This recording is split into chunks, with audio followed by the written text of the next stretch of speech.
Hi y'all, it's Tara Caffell here, your relationship fairy godmother. Hi!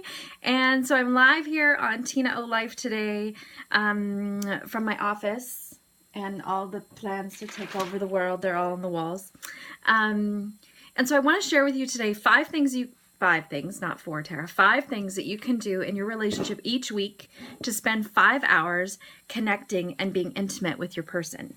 I know, 5 things. It's really easy. Okay, so the first thing is paying attention to when you part in the morning. Okay, so instead of, grabbing your keys and your purse and your dog and your kids and your lunch and, blah, blah, blah, blah, and running out the door, grab 2 minutes, 2 minutes every day that you work and say goodbye nicely. Okay, so this means having a little hug and a little connection, touching, kissing goodbye, wishing your partner the day that you hope they have. Tell them that you're going to miss them. Tell them that you're looking forward to seeing them at the end of the day. Whatever that means for you, make it a meaningful parting. Okay, so that's number 1. Number 2 is reunion. So at the end of the day, when you get home, I've talked about this before, making your transition to home be sort of meaningful and intentional. And so what this means is when you come home, instead of going, hey honey, where are you, right? Spending 10 minutes together, sharing your day, actually connecting, hugging, kissing for 6 seconds, really connecting. This is your opportunity to be the biggest fan of your partner, to hear about how difficult their day maybe was, to really listen, acknowledge them, tell them that you're on their side, right? Maybe they had a hard day, and this is your chance to say, oh honey, that really sucks. I wish that hadn't happened to you, right? That's all it is. It's all it is. It's witnessing each other, okay? That's number 2, reunion.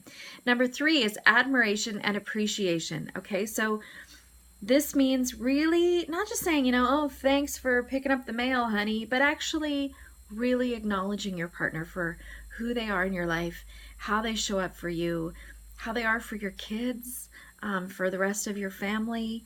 Really recognize them. Like my example is Bill gets up every morning and makes me coffee and breakfast. And I'm shooting this in the morning, and as we speak, he is making me breakfast. And here's my coffee. And of course I say thank you because I like to eat and I need to eat.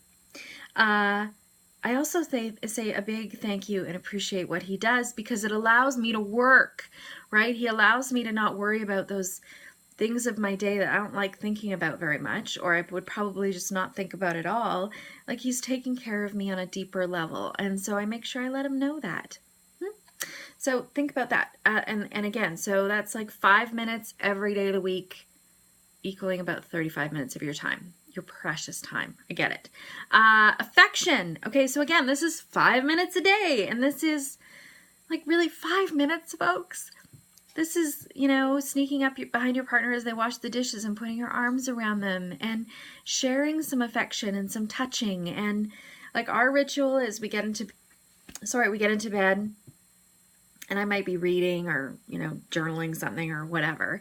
And we always spend a few minutes in the middle of the bed just talking, to say goodnight properly, to have a little skin-on-skin contact. It's important stuff. So grab some affection, 5 minutes a day, really 5 minutes. I think it probably takes you longer to poop than to have affection. I did just say poop. I did.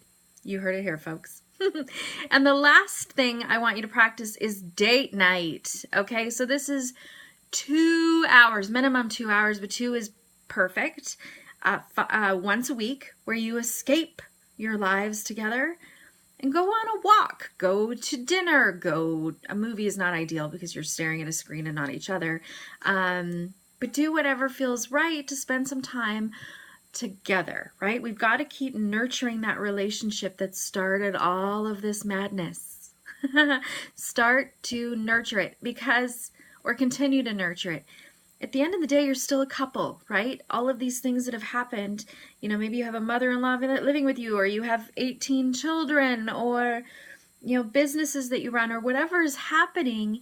These are all the particles of you two together. And at the beginning of it all, it It was a boy and a girl, or a girl and a girl and a boy, or whatever combination you have, on a date, right? It was in a relationship, in a sweet little relationship, and then all of these things happened. So keep nurturing that. Okay, it's really important. So if you don't get all these things every day, it's okay, all right? This is like an ideal world that we're working towards. I would love to see you have it, though, because in 5 hours a day of paying attention to when you part, when you reunite, your admiration and appreciation, your affection, and your date night time, if you prioritize that, it means you're prioritizing your connection and your relationship. And boom, I promise that you're going to have a different relationship if you're doing these each week. And it adds up. Seriously, 2 minutes of parting, 10 minutes of reuniting, 5 minutes of admiring and appreciating, 5 minutes of affection, and a 2-hour date night. If you do those each day, it's like 5 hours. That's it. 5 hours. That's like 5 episodes of Downton Abbey. I'm watching Downton Abbey right now. It's really so good. Watching it again. So good. Such a great show for the fall. Anyway, I will be back in a fortnight here with you. And until then, please let me know how this goes. And if you need any questions answered or cheerleading support, I'm here. And I have my, my fairy godmother wand. I'm happy to pull that out and use it anytime. All right. Cheerio. Big love.